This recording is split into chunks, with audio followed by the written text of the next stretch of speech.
Hello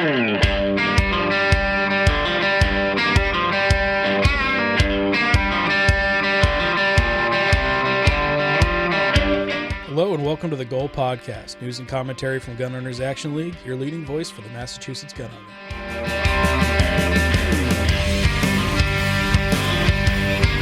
I am Garrett.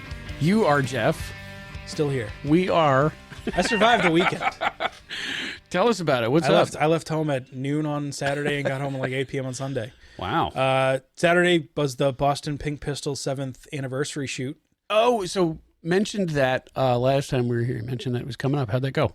It was fantastic. So they, typically do the back 40 range at Harvard, which, pistols, a little bit of light shotgun.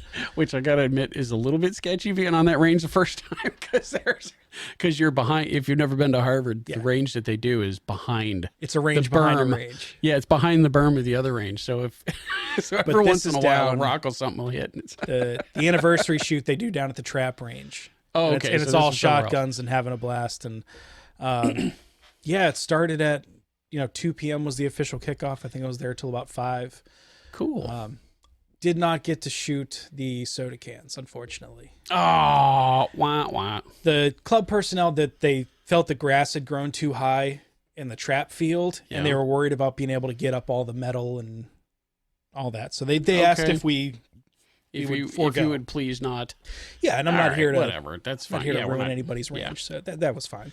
Whatever. But yeah, people got to shoot clays and dust them out of the sky, and there was food and beverages and can't go wrong. I like it. Good turnout? Yeah, they probably had. I think when it started, there was about 30 people, and then some other, more people rolled in throughout the day. So I think probably close to 40, 50 people. Excellent. At its peak, and then excellent. And then after the Pink Pistol shoot, went right out to Mass Junior Conservation Camp to volunteer for their Sunday shooting stuff with John. So, which is happening actually as we record. So when this episode releases, it'll be graduation day. No, actually, this will release on Friday, and graduation isn't until the 20th. Is that true? Yeah. Oh, usually the second Friday. It was. I think it shifted a little off this year. Oh, so it's Sunday. Yeah. Sunday. So wow. Okay. This will release. Camp will still be going on. Okay. All right. So it'll have a couple days left. So MJCC, for anybody who doesn't know, is Massachusetts Junior Conservation Camp at Mansfield. We send a camper there every year. It's really cool. I kind of wish I could go myself, but I'm about 40 years too old. 30 or 40 years too old. Yeah, you couldn't do it for adults. It's like this roughly 2-week summer camp. It's overnight. They get to sleep in tents, cots, and it's all like outdoors stuff. Shooting, archery, stuff like that. It's for young people, 13 to 17. 13 to 17. Yeah, Austin went last year. Had a good time. Yeah, they're all about, the ethical responsibilities of hunting and fishing and outdoors activities and conservation land. Yeah.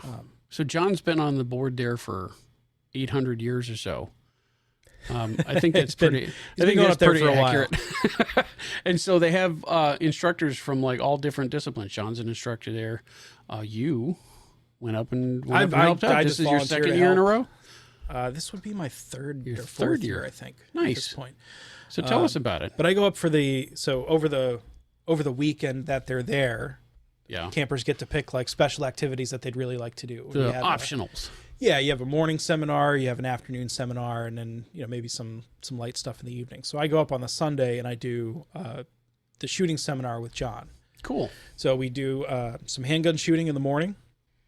Kids get to shoot 22 and 9mm on steel targets, and we set up challenges and bing, bing, bing, bing, bing. It's timed, so and it has something to do with the Scholastic Aptitude Shooting Program, I believe it's called.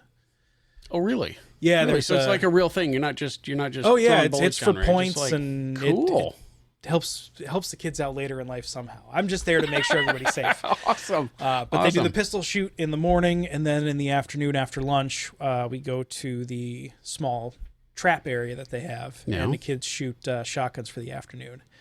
So everybody gets broken up into teams. There's 5 boxes for the trap field. Yeah. 5 teams, and then everybody from each team shoots in that box, and then they rotate, and it's a long afternoon of a lot of shotgun shells. Yeah. Right on. This sounds like fun, though. It sounds like it's fun. great. The counselors get to shoot. They shoot as a team, and then John nice. and I would take turns. We would stand way on the ends. Yeah. And our job, as John put it, was quote unquote cleanup. So if the camper or counselor or whatever shot and missed, we would try to hit it before it hit the ground. Oh, there you go. All right. So after they took their shot, then it was your turn. If it was fantastic practice because it's diving. It's right at the end of its flight. It's crossing because we're way on the end, so you have a left to right that's involved. And you're left, not right, anticipating dropping. it. You're not anticipating it just coming out. So you're reacting. Well, you're seeing it flying, and you're waiting to hear whether someone else shoot, and you have to see if they broke it or not. Yeah. So if they don't break it, then it's your turn instantly. Yeah, that's pretty cool. But the kids get to pick their own team names. So congratulations to Team Carpet for winning. Team Carpet. They picked their own names. Where the heck did they come up with that? I don't know. Who knows? I don't know. Team Carpet. Go Team Carpet. They won. They won clean and clear. Excellent. Yeah, but it ties into that Scholastic Action Shooting Program, I think is what it's called. Okay. And that's about student athletes, elementary through college. Yeah, there are teams, SASP, there are teams in Massachusetts, including like right in the heart of Boston, accessible by the T. So even if you're in that Boston area and you want to get your kids into shooting sports that could lead to college scholarships and all of that, there are ways to do it. Great life experience. It's there. It's fantastic. That's really cool. I'm not familiar with it, but no, it's neat. So MJCC once again in session every August for roughly 2 weeks in August, open to young folks from 13 to 17. You only get to go once, right? Yes. No repeat customers. Enrollment typically opens, I believe, in very early January. So typically enrollment opens January 1st. So beginning of the year, mark your calendar for New Year's Day, jump on there, and you best get in because it put fills in a up deposit. Quick. Yeah, for your spot. Fills up quick. Very, very quick.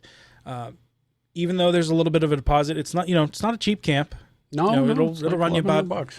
Yeah, a little over $1,000, I think, for the whole thing. If you're concerned about the price and the cost, there are tons of scholarships available through MJCC, through sponsorships, through clubs. Mansfield sponsors at least one camper every year. Yeah, so check with your local, Fish and Game Club, Rod and Gun Club. Even if you're not a member there, they may, they may have an open spot. If you're a member of Gold, and you should be, call John, and he can Gold does a sponsorship as well. Yeah. Oh, it's awesome. So 13 to 17 every year. Like I said, I wish I could go. That'd be really cool. The only problem with cool stuff. It would be great to do it with adults. The problem is getting the adults to bed in the evening. And no, I mean, realistically, to tell a group of adults, hey, don't sit up by the fire too late because we're going to be, right. Like, we're up early, so go to bed now. Like breakfast is served at 7:30 sharp, and you are out the door by 8 o'clock. So adults are going to go, no. Exactly. No. Anyway, that's really cool, MJCC.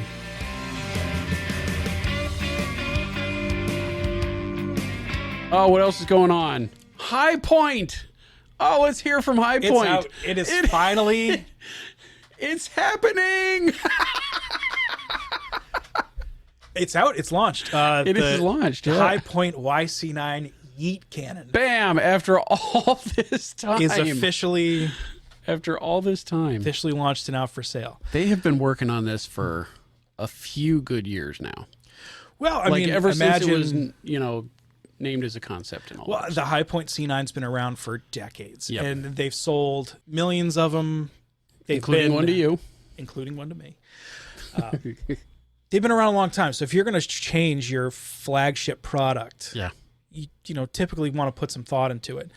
And everything that they generally change, they started upgrading a little bit on other models. Yeah. So, they came out with the 10 millimeter. They came out with some upgrades. Yeah, I mean it's still the same double decker school bus that you've come to know and love. It looks better than the original. No, they have tacticooled it out a bit, so it's actually like it's almost respectable. But I mean the upgrades they did on it all serve a purpose. So better ergonomics than the C9. Yeah. Low bar maybe, but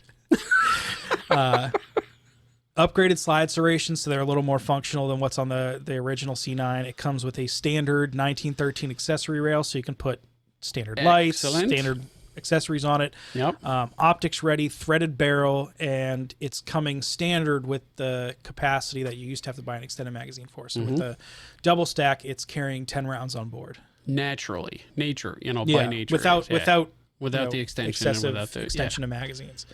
Man. But yeah, and it got named the Yeet Cannon because they were coming out with it, and they had the online had naming fun competition. And did an online naming competition, and they got and they stuck with it, which was really cool. That somebody, there was some back and forth, but the winning name, Yeet Cannon won. They kind of tried to pull back and then not, but but end. Good on them for good on them for following up on that. But launched, available for purchase now, MSRP starting at $229. All right, we laugh, or I laugh. People laugh, and we like good-natured, ribbing and so forth. It's a 10-round capacity pistol of reasonable reliability. Optics ready, threaded barrel, all this good stuff for just over $200. Listen, where else? I took my C9 out of the box. I've never cleaned it. I just keep dousing it with more gun oil, and I've probably put 400 to 500 rounds worth of like steel case range trash. Yeah, right. Not expensive ammo, not clean ammo, like the old boxes of Wolf and Tool ammo, and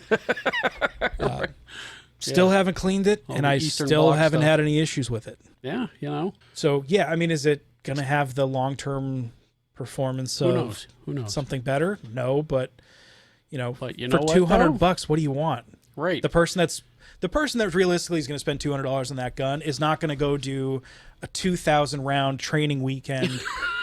Master pistol course somewhere. Right. Up at Ridgeline. They're just not going to do it.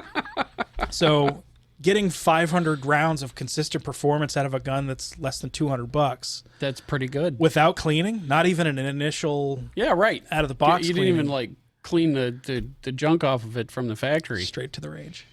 So. Right on. You know what? Go them. Not winning any fashion shows.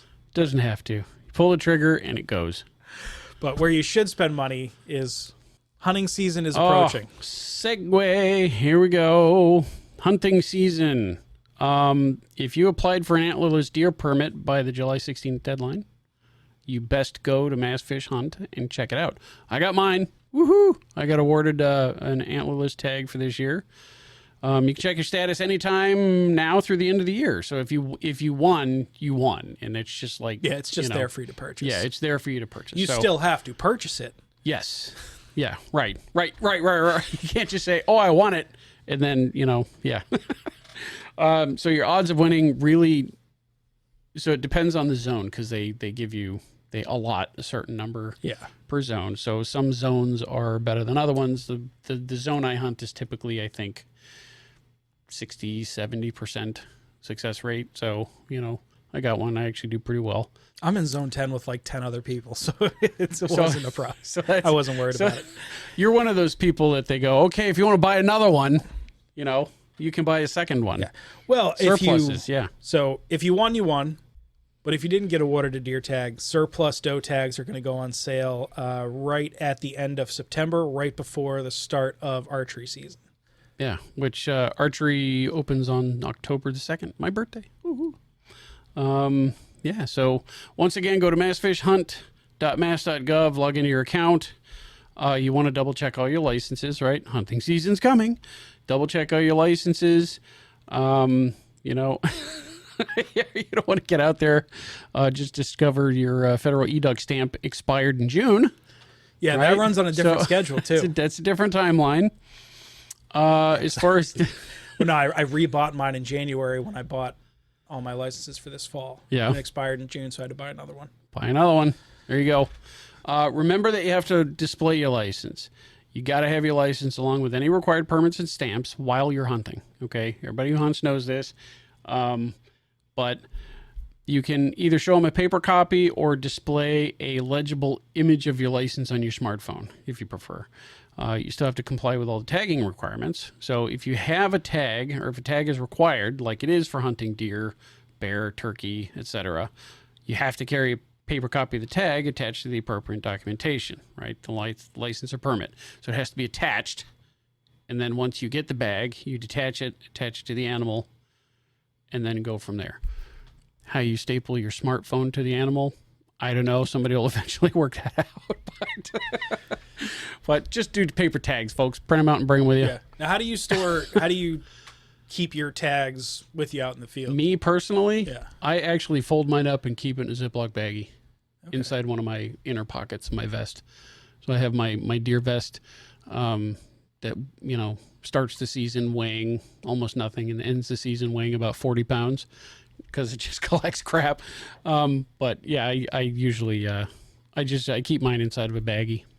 Yeah, I do. Right next to the toilet paper.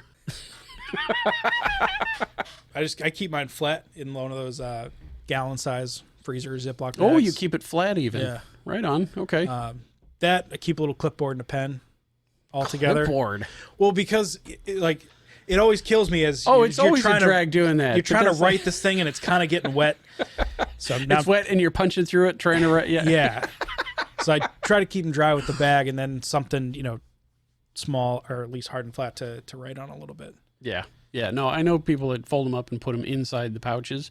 You buy those pouches, which are actually kind of hard to come by sometimes, but the pouches with the clear window and the big safety pin on them. For fishing tags. Yeah. Fishing license. Yeah. But you use that, you throw your license in there and you pin that to the deer's ear and, Hey, that works. Yeah, works. So anyway, so there it is. Hunting season's coming.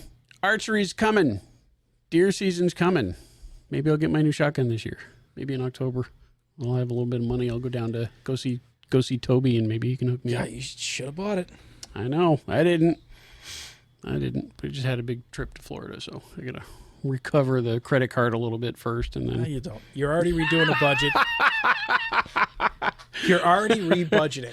Did you hear that, Robin? Jeff says that's a tomorrow Garrett problem. Just redo it all. Like if you're gonna refinance your house to fix the water heater, like get your windows checked everything out, get your roof inspected or whatever, because it's better to just refinance it once. Do it all and get at the once. Stuff you need to get done instead of like refinancing it this year, then refinancing it. Can I work new golf clubs into that? You could Uber in your car. Put a couple extra bucks away. What's going on?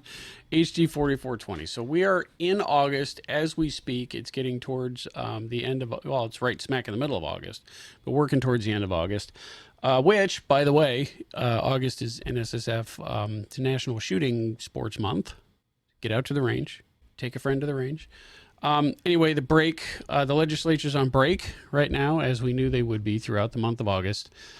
So there's no major updates on 4420. Well, There's been no official movement. Right. There's no official movement. We are expecting things to start moving in September again, one way or the other. Mm-hmm. We hope that they'll just drop the issue and forget about it, but we have doubts that that's going to happen. So, well, just because they're on legislative break and not conducting official business at the State House voting on bills and all that does not mean that they're not working for their own reasons. Yeah. And certainly their staff is still working. If you pay attention, you notice that the bill picked up one more sponsor in the last week or so. Yep. So, what's happening behind the scenes officially?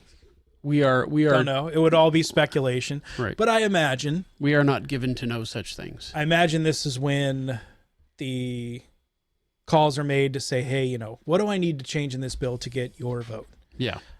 Maybe that call goes to police chiefs. Maybe that goes to other politicians. Who knows for what reason you would want to get a particular individual to sign on to the bill other than just wanting to get it passed. But this is when I expect all the carve-outs to go in, all the amendments to happen, the single line strike through, change this, change that. Yeah, all the favors for the important people and the screw job for the rest of us. And this is where I expect it to get likely pared back a little bit to what they really want, because realistically, I think they've gotten out over their skis so bad that they can't do nothing. The only thing that's really a loss for them is to have it completely go away. Yeah. So this is when I think that they'll rip it way back to probably the things that they absolutely promised, They're gun control advocates. The moms, the Everytowns, the Giffords is. You're right. Yeah. They'll pair it back to the things that they absolutely promised would be there. Probably something to do with ghost guns. Who knows about sensitive places? I think that's just going to be probably too hard for them to parse out. That sensitive. Well, I mean, that's one of the worst things about this is that whole, default sensitive places business. Yeah, and especially because that was expressly in the Bruin decision. Yes. New York has tried it, Yeah. and it hasn't exactly been going well. Ghost guns, and I'm expecting that they try to continue with the updated redefinition of the assault weapon stuff, changing it from a 2-feature test to a 1-feature test. Yeah. So there was this piece of tripe from the Commonwealth magazine. You can find it on commonwealthmagazine.org if you really want to give them clicks. But it's a piece written by former House Speaker Robert DeLeo and Jack McDevitt, just released a couple days ago. The title of this article, the headline here, is "We Spearheaded the State's 2014 Gun Law. New legislation can build on it." So from that auspicious start, DeLeo, basically pats himself on the back for the 2014 gun law that Goal managed to get a lot of ridiculous crap taken out of.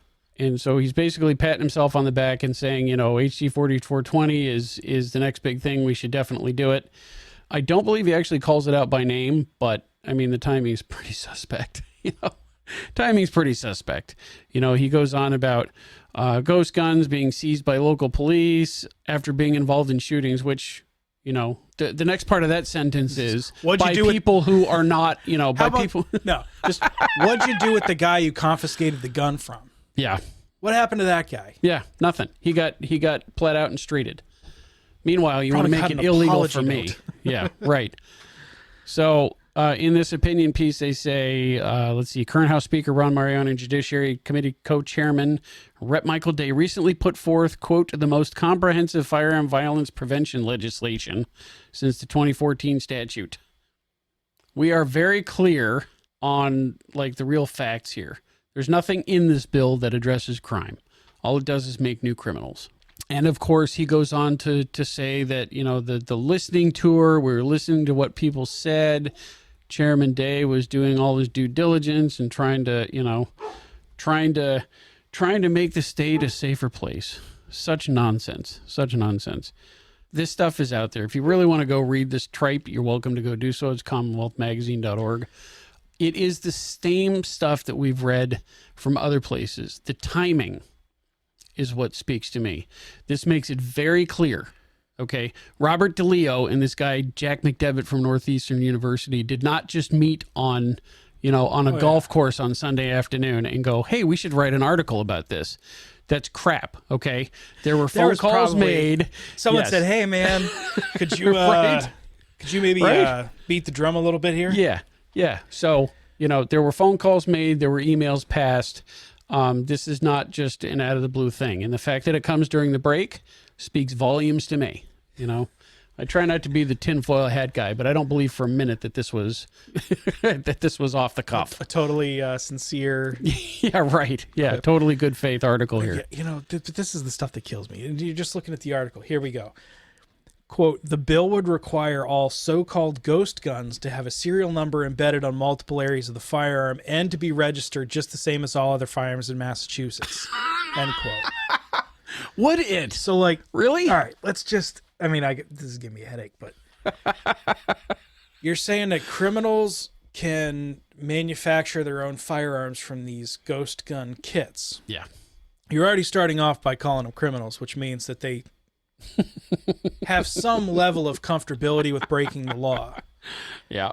And now you're saying that, this person with a criminal record that's probably a prohibited person. Right. Otherwise, this he wouldn't bill be would going make to this. sure and tell them, hey, you need to put a serial number on that gun, and then you need to register it to your name with the state of Massachusetts. Oh, and then the criminal will say, oh, I was going to shoot that guy or rob that and packy, then they catch the guy with the gun. But I can't now and because they say, it's illegal. They catch the guy with the gun, and they say, look at this ghost gun that we took off the streets. Yeah. And you say, well, what'd you do with the guy? Oh, we pled him out. Well, the charges got dropped down, and now they're on release. It's like, oh, great. And so tomorrow he'll be caught again. No bail, no nothing. Well, they promise they'll be back. And we have no reason not to believe them, right? Just getting his life together. But even if you ask for the statistics, hey, how many gun charges get pled down and how many actually get prosecuted in the state? They can't give you that number. They don't know. Yeah. And it's not because they're trying to hide the number. It's because they don't collect the data to begin with. Well, why would they? And because that's why it wouldn't serve the narrative. So why would they bother? Why do you think they keep trying to pack in, we need some data collection thing. Yeah. Some data collection facet of this bill so we can make more bills in the future. Yeah. It's like you can just collect that data now with your court system that keeps letting the same people out to reoffend over and over and over and over again. Yeah. So this article, like I said, it's pure tripe. We know it, we know it is. It's the same thing that we see everywhere else. I am a little bit heartened by the comments, though.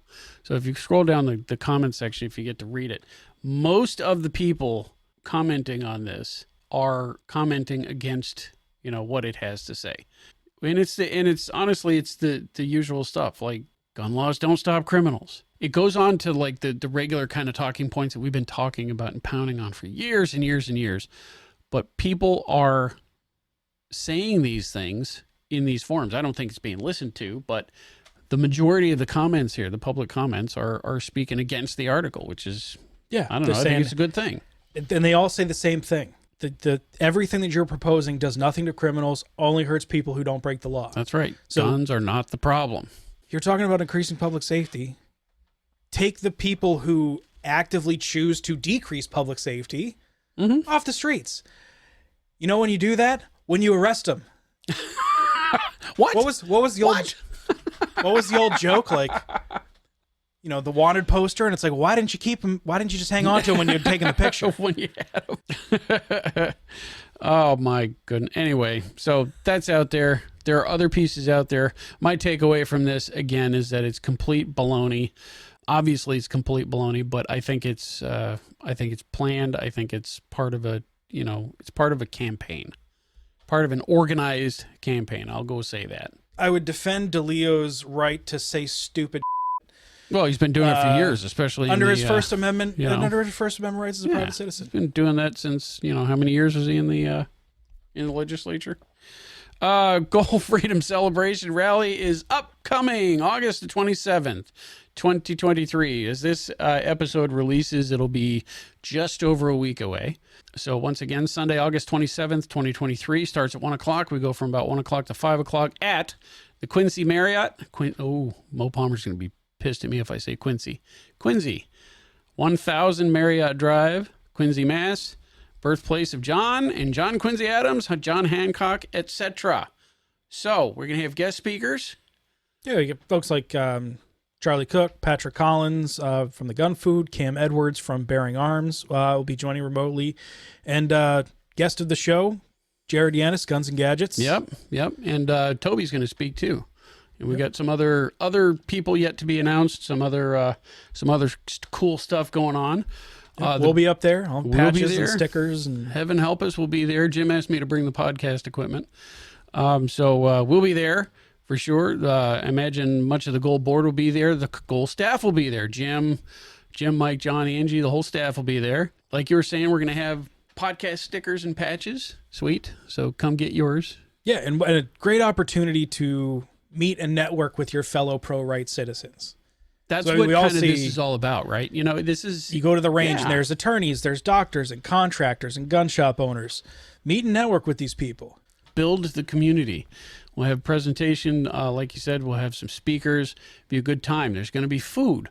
It's going to be, it's not like a sit-down dinner or anything, but it's hand food, and there's going to be a cash bar. I love that. Snacks, beverages. Yep, snacks, beverages, good times. And we have 3. And door prizes. 3 guns to give away as door prizes. And all 3 of these guns would become illegal if HD4420 passes. So what a way to give the finger to the state of Massachusetts than going to a gun rally and getting a gun that they're trying to ban. For free as a door prize. I love it. For showing up. So we got a Smith & Wesson M&P 1522. Now, most of you people are going, that would be banned by this new legislation? Yes, it would. And the answer is yes, it would. It absolutely would. Yeah. It's even more stupid sounding now, isn't it? Also, Kel-Tec Sub 2000. Yep. Kel-Tec sub 2000 foldable gun, PCC, 9mm. 9mm, yep. Everybody's favorite. And IWI Tavor X95 in flat dark earth. Nice. In FDE. There you go. That's even better. You know what? I like that gun. Yeah. So, yeah. Stick your thumb up to the Massachusetts government. Come win a gun. Right on. Get your tickets today. www.goal.org. Please go get your tickets. We can really use the turnout, really use the support. It's gonna be a great time. Really looking forward to it. Once again, Sunday, the August 27th, at the Merritt in Quincy. All right, a couple of court cases to talk about. This one is U.S. v. Patrick Darnell Daniels Jr. out of the Fifth Circuit. What's going on here? So this particular case, so April of last year, Daniels was pulled over for driving without a license plate. Okay. And ultimately got, busted for having, from quote, marijuana cigarette butts. Oh, no. The devil's lettuce. Hid roaches in the car's ashtray, and he had a couple firearms in the vehicle. Just, it is what it is. Yep. So both officers, one of which was a DEA agent, noted that the guy didn't appear intoxicated. They didn't give him any kind of drug tests, but after he was arrested and Mirandized, Daniels admitted to being a regular cannabis user. Oh, okay. So all right. saying, yep, I smoke occasionally, and these roaches are mine, whatever. But based on his admission, he was charged for possession of firearms and a controlled substance. On the federal, under the federal law as being that says, an unlawful user yikes. of controlled substances in possession of a firearm. I cannot believe that is still a thing. It is so ridiculous. So while he was under indictment, the Bruin decision was released. And that clarifies that firearm regulations are unconstitutional unless rooted in nation's history and tradition of gun regulations. So, but on that basis, Daniels moved to dismiss his indictment, claiming that the law he was being charged with is unconstitutional under the new guidance from Bruin. Yep. So the district court, hearing the indictment, denied his motion to dismiss, saying that it doubted that Daniels was part of the people who the Second Amendment was meant to protect, because he is, based on these circumstances, not a law-abiding and a responsible citizen. So this is the old canard of guilty until proven innocent. A lot of courts have taken this tack. They're like, so since you smoke pot, and since pot is against the law, our circular logic dictates that you are therefore an irresponsible criminal. Well, basically saying, he's in the courthouse for a reason, so therefore you're not responsible, and therefore you're not covered with your constitutional rights. Yeah, which is, I hate that rationale, because it means it's almost like a totalitarian thing where anybody can be found to be a criminal for any reason. So anyway, sorry. So, motion to dismiss gets denied. Daniels goes to court, gets found guilty, sentenced to 4 years in prison, and plus 3 years of supervised release, and barred for life from possessing a firearm. Naturally. So now prohibited person. Yep. So he appealed the conviction, still reasserting that Second Amendment challenge, and the Fifth Circuit Court took up the case. It's called de novo, which means, from the beginning. As though it was new because of the new judgment that came down on Bruin. Yeah, and not looking at it from the perspective of this motion was already denied by a lower court. Yeah, they had to look at it new because there's new information, there's new guidance. Well, this 3-judge panel just so happened to rule that particular law is in fact unconstitutional. Ding, ding, ding, ding, ding, ding. Excellent. Yes, because of Bruin. It shall be unlawful for any person who's an unlawful user of or addicted to any controlled substance, as defined in Section 102 of the Controlled Substances Act, in 21 U.S.C. 802, to ship, transport, or possess any firearm or firearm ammunition. We've seen this before. It's on the 40, it's what's referred to on the 4473. Now, the Controlled Substances Act goes through and defines what some of these terms mean. So they define the term addict, meaning anybody who habitually uses, any narcotic drug to endanger the public morals, health, safety, welfare, right. So as to or who is so addicted that, essentially they've lost the power of self-control. Yeah. And then they talk about controlled substances, just defining them as, stuff that's in their schedule 1, 2, 3, 4, or 5. Yeah. But the definitions aside, the clause that they really get everybody on is the unlawful user, which is everybody. Pretty much. Yeah. So basically in their decision, the judges felt that because there's so little regulation of drugs until the late 19th century, the kind of closest thing they could compare it to regulation at the time was alcohol. Okay.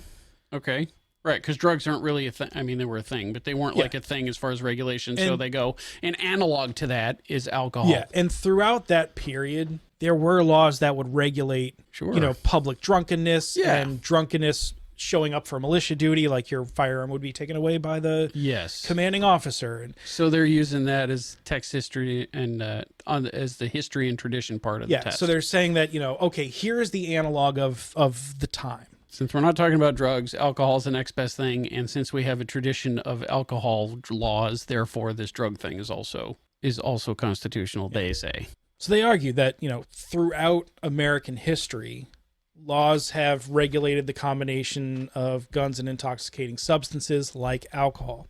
Okay. But at no point did the government disarm individuals who used drugs or alcohol at one time from possessing a firearm at another time. You could be in trouble for being drunk and having a gun, but that doesn't prevent you from possessing a gun tomorrow when you're sober. Does not make you a prohibited person to be drunk as long as you're not also possessing a firearm. The upshot here is that the whole alcohol analog doesn't work, right? Because if you're saying that a drug user, somebody who smokes pot, is not only prevented from possessing a gun when they're actually smoking pot, but ever after, then it doesn't make sense. And as from the this alcohol law applies analog to this guy, yeah, they both said that he wasn't intoxicated at the time. He admitted to periodic use. So the quote from the decision, quote, "In short, our history and tradition may support some limits on an intoxicated person's right to carry a weapon, but it does not justify disarming a sober citizen based exclusively on his past drug usage. Yes. Nor do more generalized traditions of disarming dangerous persons support this restriction on nonviolent drug users. As applied to Daniels, then, the statute violates the Second Amendment. We reverse the judgment of conviction and render a dismissal of the indictment." Bam. End quote. Smack down. Drop the mic. I'm sure it's going to go for rehearing, though, right? I'm sure it's going to be appealed and so forth. Yeah, this is setting up a bigger legal battle, for sure. But this could actually be a big one because, finally we can get that stupid marijuana thing shot down. But that's even the small part of it, right? That's a small thing. It's important, but it's a small thing. But it'll set a precedent. It helps build the case that you can't forever prohibit somebody from exercising their rights based on a one-time indiscretion or whatever you want to call it, right? On a one-time action. The 4470, the question in 4473 when you're buying that firearm is, are you an unlawful user of... Are you? Yeah, et cetera, so et on cetera. and so forth. And then, of course, it goes on to clarify that... And the question is like, are is present tense. Yes. However... but it does say, or in the past have habitually used, whatever it is. Whatever, yeah, right. But that it's a question that comes up really often in licensing classes. Like, if I have my medical marijuana card, will I be denied on my LTC application? The answer to that is no, absolutely not. The marijuana thing is purely a federal issue.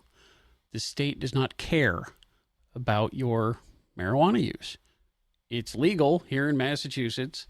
There is no current law on the books relating to your license to carry and, whether or not you smoke pot. So that is a non-issue.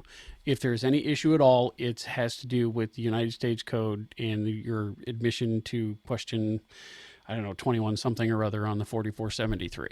It's purely a federal issue, right? Yeah. And then the second question was, can they see if I've made a purchase at a dispensary?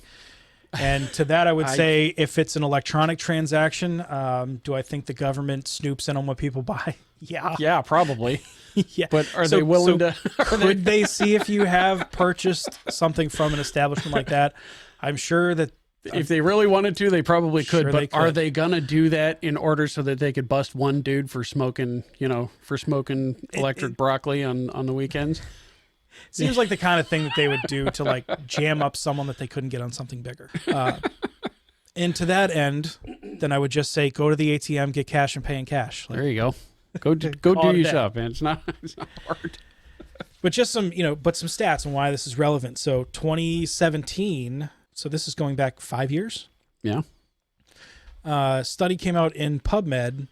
It indicated roughly 1 in 5 adults use or have used some form of cannabis product within the last 30 days. And that's based on self-reporting, obviously, right? So this could be just as easily said to say that 1 in 5 adults admitted to using. So anyway, a lot of people do it. Yeah, but use some form of cannabis product. I don't know if they include CBD oils and right, whatever. Yeah. But of even those 50, of those who reported that they did, a little over half of them reported it was for non-medical cannabis use. So, non-medical. So interesting court case ruled that this whole idea of, are you or have you ever been an unlawful user of? That's what I take away from it. Even, like I said before, the getting the whole pot thing struck down would be great because it's stupid restriction. But that's even just like the kernel of it. The bigger implication here is that, like I said, you can't, take people's rights away for, if you had an issue with, substance addiction or whatever, and you got clean and you got sober and you're great and have never been arrested for it or whatever. How do you answer that question honestly? You can surprisingly, most people want to be desperately honest with the government to the point of it harming themselves. And to that I say, that's a different podcast. I'm not a lawyer and this is not legal advice. Be as honest and open with the government as you feel they are with you. I think that that's totally fair. Oh, man. So anyway, bigger implications are really possible for this. And I like the way that sounds, whether or not you're a pot user personally, that's almost beside the point because there's bigger implications. Bringing it closer to home, though, very recently, Commonwealth v. Donnell. This is out of Lowell. Yeah, this decision came out like this month. Yeah, this is very recent. Very recent. So Dean Donnell is a resident of New Hampshire. This gentleman was arrested and charged in Lowell District Court with carrying a firearm without a license pursuant to MGL Chapter 269, 10A. Okay. He filed a motion to dismiss the charges in the complaint, claiming that, quote, the law is unconstitutional on its face. It's unconstitutional as applied to the defendant, and it violates the defendant's right to be free from cruel and unusual punishment. So, he was carrying a firearm here in the Commonwealth, and he did not have a temporary non-resident license to carry from Massachusetts. Right. So MGL 269-10A, it's whoever knowingly has in his possession or under his control in a vehicle a firearm, loaded or unloaded without having a license to carry, shall be punished, yada, yada, yada. Yeah, et cetera, et cetera, et cetera. So arrested. Let's just back this up with him not having, not going to knock over a package store or rob anybody or mug anybody. He just had a firearm in his possession, right? Right. Okay. So no criminal intent is apparent. Right. No other crime was committed with the exception, right? That led up to him having some sort of interaction with law enforcement. Right. So keep that in mind. All right. So the Commonwealth claims. So there's this constitutional challenge to this whole thing.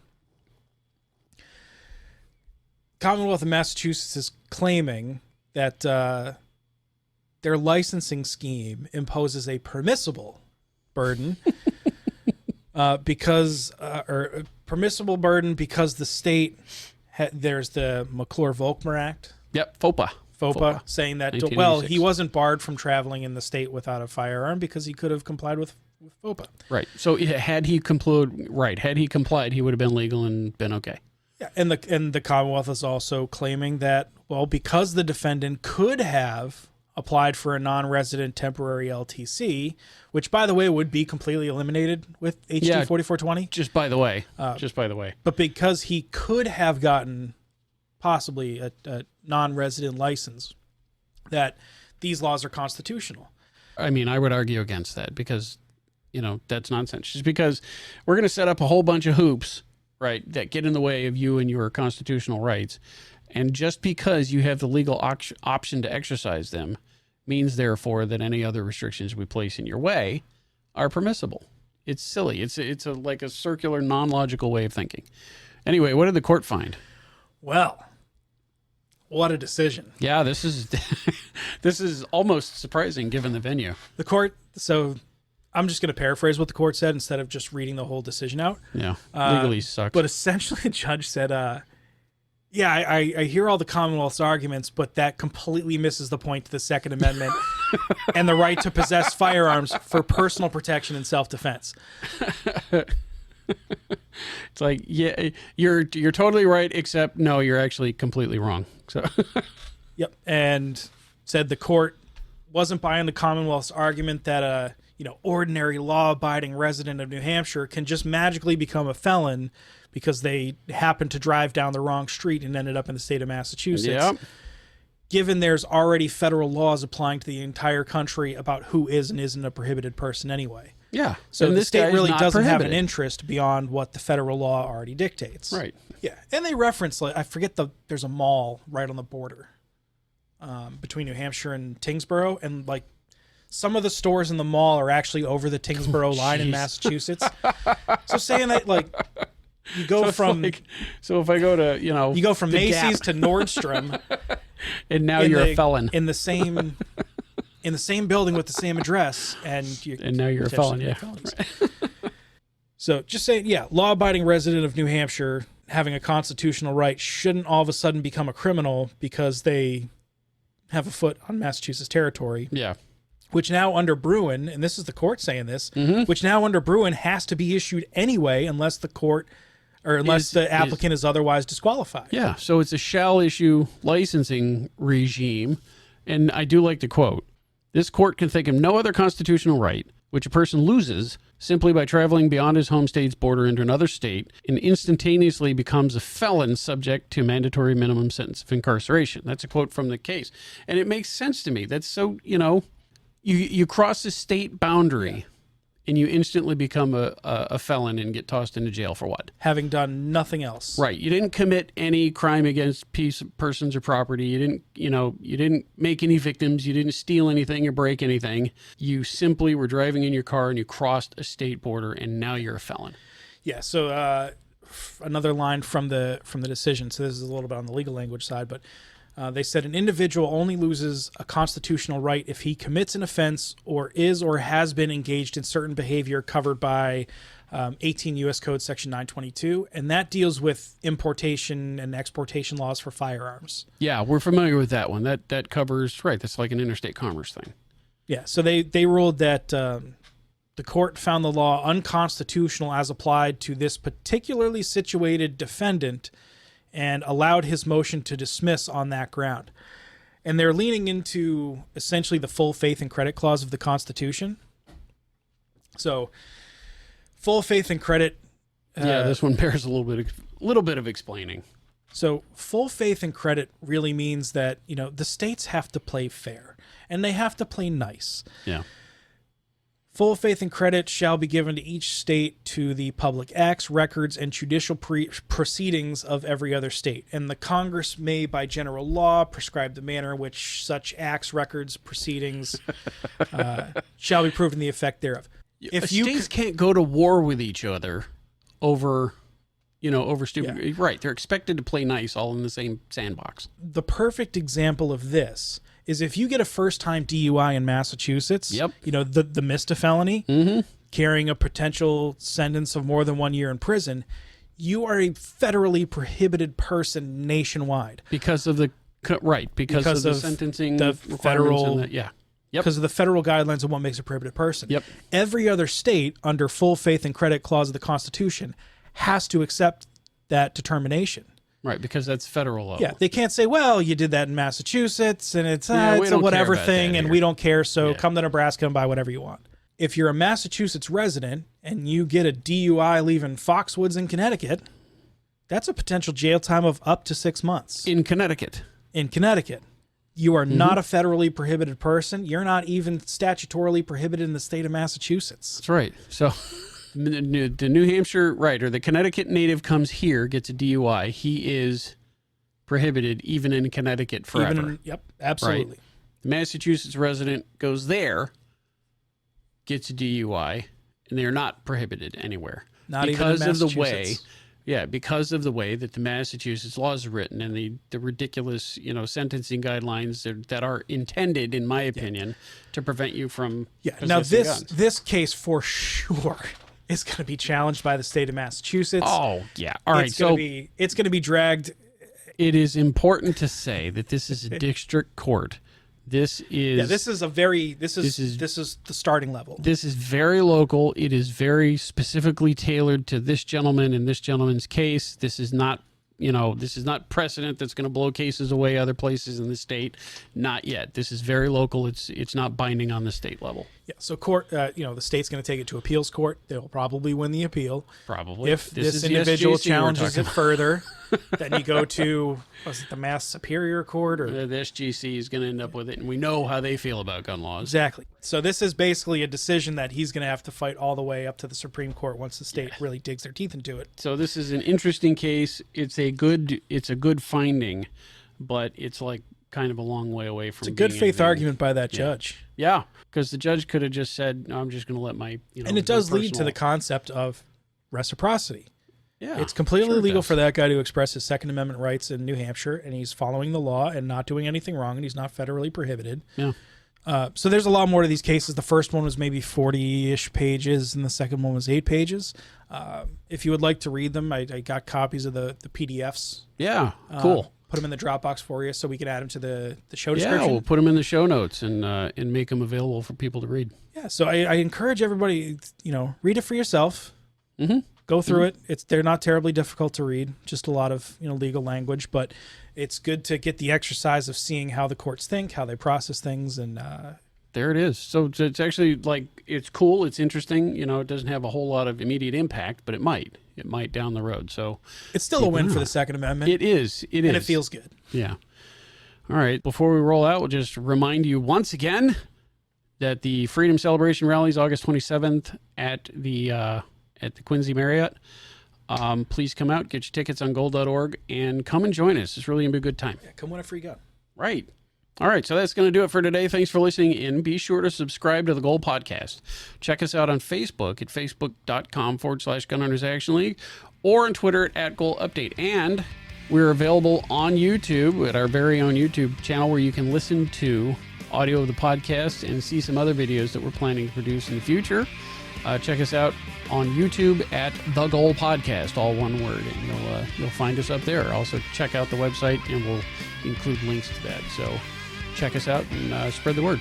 To join Goal, visit goal.org and click the Join Renew button at the top of the homepage. If you have a topic you think we should cover, if there's something going on in your club or town, or if you have a question for the mailbag, shoot us an email at goalpodcast@goal.org.